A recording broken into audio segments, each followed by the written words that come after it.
আজকের ভিডিওটা specially JSC, SSC, HSC সকল লেভেলের স্টুডেন্টদের জন্যই গুরুত্বপূর্ণ। আপনি যদি জেএসসি, এসএসসি, এইচএসসি যেই লেভেলের স্টুডেন্ট হন না কেন, আপনার জন্য গুরুত্বপূর্ণ একটা টপিক হচ্ছে চেঞ্জিং সেন্টেন্স। আজকে আমরা চেঞ্জিং সেন্টেন্সের তেমনই একটা গুরুত্বপূর্ণ অংশ নিয়ে কথা বলবো। আজকে আমরা অ্যাফার্মেটিভ টু নেগেটিভ নিয়ে কথা বলবো।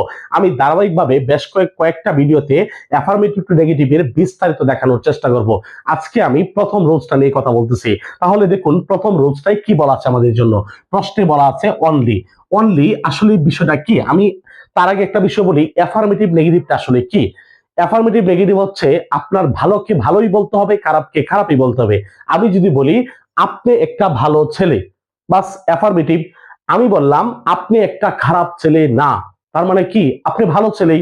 দ্যাট মিনস অর্থের কোনো পরিবর্তন ঘটবে না, সেন্টেন্সের পরিবর্তন ঘটে যাবে বা সেন্টেন্সটা নেগেটিভ হয়ে যাবে, সেটাই হচ্ছে অ্যাফার্মেটিভ টু নেগেটিভ। অর্থের পরিবর্তন না ঘটিয়ে বাক্যের পরিবর্তন ঘটানো হচ্ছে অ্যাফার্মেটিভ টু নেগেটিভের কাজ। তাহলে চলুন আমরা প্রথম রুলসটা দেখি। প্রশ্নে বলা আছে অনলি। মাথায় রাখবেন পৃথিবীতে তিনটা জিনিস, এক হচ্ছে ব্যক্তি, বস্তু, সংখ্যা। চতুর্থ কোনো অপশন আপনি যদি দেখাতে পারেন কমেন্টস বক্সে আমাদেরকে জানিয়ে যাবেন। ব্যক্তি, বস্তু, সংখ্যা। মাথায় রাখবেন অনলি এমন একটা শব্দ যেটা যদি কোনো ব্যক্তির সামনে থাকে তাহলে অনলির পরিবর্তে আপনি লিখবেন নান বাট। আশা করি বিষয়টা আপনাকে বোঝাতে পেরেছি। অনলি শব্দটা যদি কোনো বস্তুর সামনে থাকে তাহলে অনলির পরিবর্তে আপনি লিখবেন নাথিং বাট। অনুরূপ ভাবে অনলি যদি কোনো সংখ্যার সামনে থাকে অনলির পরিবর্তে লিখবেন নট মোর দেন। আশা করি বিষয়টা আপনাকে বোঝাতে পেরেছি। চলুন আমরা তিনটা উদাহরণ দেখে নেই। প্রশ্নের প্রথমেই বলা আছে অনলি রূপা লাইকস টি।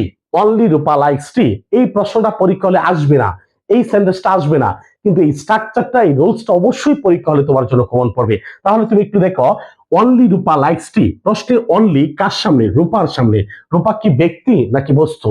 রূপা অবশ্যই ব্যক্তি। তাহলে অনলি ব্যক্তির সামনে থাকলে কি হয়? নান বাদ। তাহলে আনসারটা হবে এরকম, আমরা লিখবো নান বাট, তারপর লিখবো রূপা, তারপর লিখবো লাইকস, লাইকস, তারপর লিখবো টি। আশা করি বিষয়টা তোমাকে বোঝাতে পেরেছি। প্রশ্ন হচ্ছে এরকম, অনলি রূপা লাইকস টি, একমাত্র রূপাই চা পছন্দ করে। উত্তরে কি বলছি? নান বাট রূপা লাইকস টি। রূপা ছাড়া আর কেউ চা পছন্দ করে না, তার মানে কে? শুধুমাত্র রূপাই চা পছন্দ করে। পরের প্রশ্ন বলছি, রূপা লাইকস অনলি টি, রূপা একমাত্র শুধু চাই পছন্দ করে। এবার দেখো অনলি কার সামনে? টি। টি কি ব্যক্তি না বস্তু? টি হচ্ছে চা, এটা কোনো মানুষের নাম না, এটা একটা বস্তু।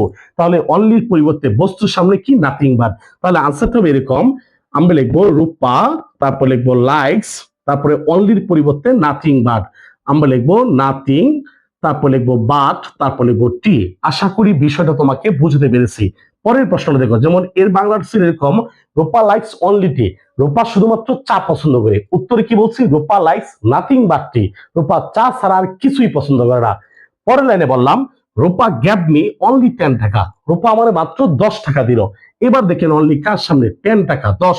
10 কি একটা সংখ্যা, সংখ্যার সামনে থাকলে কি হয়? নট মোর দেন। আনসারটা হবে তাহলে রূপা গেভ মি, অনলির পরিবর্তে নট মোর দেন। আমরা লিখবো নট মোর দেন, তারপর লিখবো হচ্ছে 10 টাকা। তার মানে বাংলাটা কি দাঁড়াচ্ছে? রূপা গেভ মি নট মোর দেন 10 টাকা, রূপা আমাকে 10 টাকার বেশি দিল না। আশা করি বিষয়টা আপনাকে বুঝতে পেরেছি। এই প্রশ্নটা উল্টা ভাবে আসতে পারে। প্রশ্নে none but, nothing but, not more দেনও থাকতে পারে, যা থাকলে আপনাকে বলবে অ্যাফার্মেটিভ করতে।